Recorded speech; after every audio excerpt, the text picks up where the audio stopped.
माहौल है राजधानी में इलेक्शंस का। दिल्ली में आज विधानसभा चुनाव के वोटिंग चल रही है। देश की राजधानी में सत्ता की गद्दी के लिए ये दिन महत्वपूर्ण है। ये वो दिन है जब दिल्ली की करोड़ों जनता दिल्ली के भविष्य की तस्वीर के साथ उम्मीदवारों का भाग्य तय करेगी और 8 फरवरी को इसका फैसला हो जाएगा। नमस्कार, आपका स्वागत है डेली 24 भारत में। मैं हूं आपके साथ अदिति।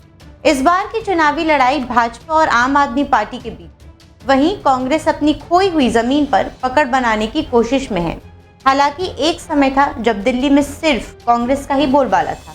आइए जानते हैं दिल्ली में चुनावों का इतिहास। दिल्ली विधानसभा के गठन की बात करें तो साल 1952 में 17 मार्च को भाग ग यानी कि पार्ट सी राज्य सरकार अधिनियम 1951 के तहत विधानसभा का गठन हुआ था। गठन के बाद चुनाव का आयोजन हुआ और सरकार बनाई गई। लेकिन 1956 में विधानसभा का उन्मूलन यानी कि एलिमिनेशन हो गया। वहीं साल 1966 में विधानसभा की जगह पर मेट्रोपॉलिटन काउंसिल बनाई गई। इस काउंसिल में 5 मनोनीत सदस्य यानी नॉमिनेटेड मेंबर्स और 56 इलेक्टेड मेंबर्स होते थे। दिल्ली में पहले विधानसभा चुनाव की बात करें तो ये साल 1952 में किया गया था। उस समय दिल्ली में कुल 48 सीटें हुआ करती थी।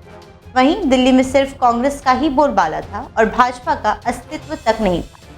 पहला विधानसभा चुनाव हुआ जिसमें 5,02,1766 मतदाताओं ने वोट किया। वहीं कुल मतदान से 52% से अधिक मतदान अकेले कांग्रेस को मिले और 48 में से 36 सीटों पर कांग्रेस ने जीत हासिल। पहली विधानसभा के मुख्यमंत्री चौधरी ब्रह्म प्रकाश बने। फिर इसी बीच 1956 में दिल्ली को केंद्र शासित प्रदेश यानी कि यूनियन टेरिटरी बना दिया गया और विधानसभा भंग कर दी गई। लेकिन बीच बीच में फिर से विधानसभा की मांग उठने लगी। सितंबर 1966 में विधानसभा की जगह 56 इलेक्टेड मेंबर्स और 5 नॉमिनेटेड मेंबर्स वाली एक मेट्रोपॉलिटन काउंसिल अस्तित्व में आई, जिसकी भूमिका केवल एक सलाहकार की थी। इसके पास कानून बनाने की कोई शक्ति नहीं। बालाकृष्णन समिति की सिफारिश के बाद संसद ने संविधान अधिनियम यानी कि कॉन्स्टिट्यूशन एक्ट 1991 पास किया। 1992 में फिर विधानसभा चुनाव का रास्ता साफ हुआ और 1993 में करीब 43 साल के बाद एक बार फिर विधानसभा गठित हुई। आपको बता दें कि बीजेपी सिर्फ एक बार ही दिल्ली की गद्दी संभाल सकी। उसके बाद लगातार 3 बार कांग्रेस की सत्ता रही और अब पिछले 3 बार से आम आदमी पार्टी की सरकार है। लंबे इंतजार के बाद साल 1993 में चुनाव हुए तो दिल्ली में भाजपा की सरकार बनी। बीजेपी ने प्रचंड बहुमत हासिल किया और 49 सीटें जीती थी। कांग्रेस को सिर्फ 14 सीटें मिली थी। कुल 70 सीटों पर चुनाव हुए। बीजेपी से सबसे पहले मदन लाल खुराना मुख्यमंत्री बने थे। वो करीब 27 महीने ही पद संभाल सके और इस्तीफा देना पड़ा। उसके बाद साहिब सिंह वर्मा सीएम बनाए गए।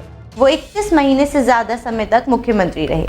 आखिर में सुषमा स्वराज 52 दिन के लिए दिल्ली की सीएम बनी और नतीजे आए तो कांग्रेस ने बीजेपी से सत्ता छीन ली।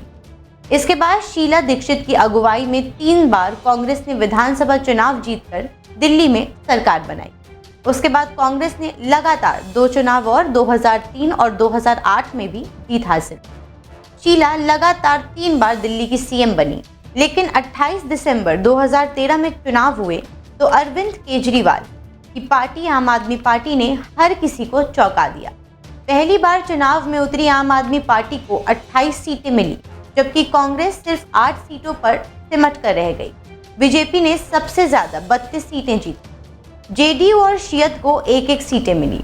दिल्ली में आम आदमी पार्टी ने 2013 में 29.70% वोट शेयर हासिल किया और कांग्रेस के बड़े वोट बैंक में सेंध लगाई थी। राजनीतिक जानकार कहते हैं कि केजरीवाल पहला कार्यकाल भले कम दिन का रहा हो, लेकिन उन्होंने बिजली, पानी और अस्पताल से जुड़े बड़े फैसले लिए और दिल्ली के भविष्य को लेकर अपने इरादे जाहिर कर दिए। 2015 के चुनाव में आम आदमी पार्टी ने 70 में से 67 सीटें जीतकर इतिहास रच दिया। बीजेपी सिर्फ 3 सीटों पर सिमट गई और कांग्रेस का खाता भी नहीं खुला। केजरीवाल ने मुख्यमंत्री पद की शपथ ली और उनकी सरकार ने शिक्षा, स्वास्थ्य और बिजली पानी जैसे मुद्दों पर काम करने का वादा किया। साल 2020 के चुनाव में आम आदमी पार्टी ने 62 सीटें जीतकर सत्ता बरकरार रखी। बीजेपी 8 सीटों तक सीमित रही और कांग्रेस का खाता फिर नहीं खुला। इन चुनावों में बीजेपी ने शाहीन बाग प्रदर्शन और राष्ट्रवाद जैसे मुद्दे उठाए। लेकिन जनता ने केजरीवाल की विकास नीति पर भरोसा जताया। अब एक बार फिर से दिल्ली में चुनाव दंगल शुरू हो चुका है। दिल्ली को पूर्ण राज्य का दर्जा दिलाने का मुद्दा अक्सर चुनावों में उठता रहा। हालांकि अब तक ऐसा नहीं हो पाया है और कई मुद्दों पर कानून बनाने का अधिकार दिल्ली विधानसभा के पास नहीं है। वैसे इस बार दिल्ली में चुनावी मुद्दे कुछ अलग ही हैं।